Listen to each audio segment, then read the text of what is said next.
Are you tired of racking your brain each month for content ideas? Are you struggling to get people to engage with your content? Or maybe you're getting tons of views, but then having trouble getting it to translate into revenue for your business. Super frustrating. Well, I have just the solution for you in today's video all about content pillars.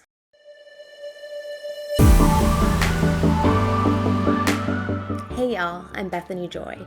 Welcome to my channel for solopreneurs and small business owners trying to up their digital marketing game. If you're trying to be more consistent with your content and come up with better ideas for your content, then today's video is just for you as we dive deep into the world of content pillars. First things first, what are content pillars? You might have heard them described as several different things. They might be called content buckets or content systems, but basically they are a way to categorize your content. Content pillars do several things for your content strategy. They ensure that your content is working towards your goals. They ensure that your content is on message. And it ensures that your content is speaking to your ideal viewer in a way that captivates them and keeps them coming back for more. That all sounds good to me, right? Imagine them as the foundation of your content strategy. They are the key themes or topics around which you build your content. Whether you're running a YouTube channel, a blog, or another social media page, content pillars help you stay focused and relevant. Now, why are they crucial for you as a creator or entrepreneur? Content pillars allow you to maintain consistency, build authority within your niche, whatever, and connect with your target audience more effectively. Think of it as your content's North Star, guiding you to create impactful and engaging content more effectively. Let's get practical. How do you identify your content pillars? Here are some steps. First, take a look at what your business goals are. Your content is here to serve your business, so it's important that your content is created with your business goals in mind. For example, say we have a content creator named Sarah whose niche is fitness for pregnant women. If her goals include increasing sales revenue, then her content pillars could be prenatal fitness, nutrition for pregnant women, postpartum fitness, and lifestyle tips for new and expectant mothers.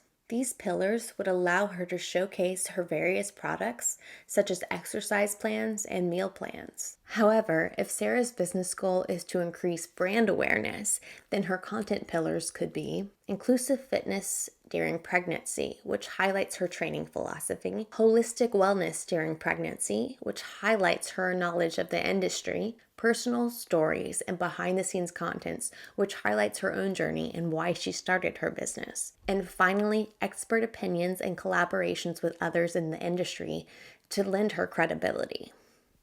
You see how the exact same niche, whatever, for the exact same creator can vary vastly depending on the business goals. If you don't have business goals yet, I actually have an entire series linked in the description below for you to check out. Next, analyze your niche and audience interests.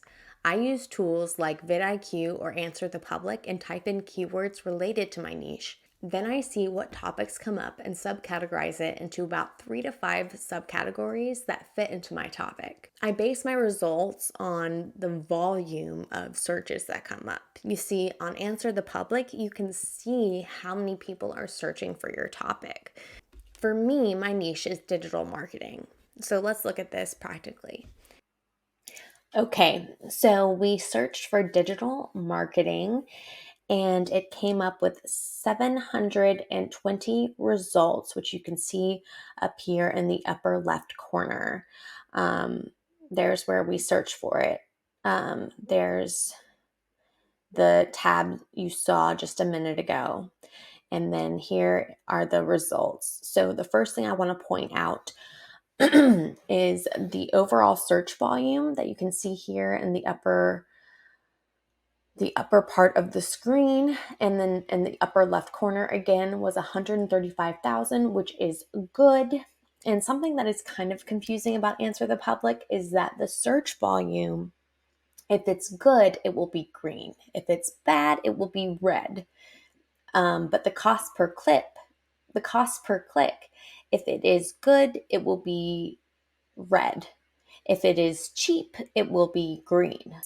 Moving on, so it's organized into 5 sections. There's questions, prepositions, comparisons, alphabeticals, and then related terms. So first here we have questions, and it's all, except for the alphabeticals and related terms, they're kind of on these wheels. And in the middle, there'll be the search term, and then spanning out from that, there are the actual searches that came up. And around the edge, you can see the subcategories based on the kind of like, so these are the questions and based on like the question word. So it's like will is the question word, are is the question word, can. You get it? So, and then within each question, here on the inner ring is the search volume, and then the outer ring is the cost per click.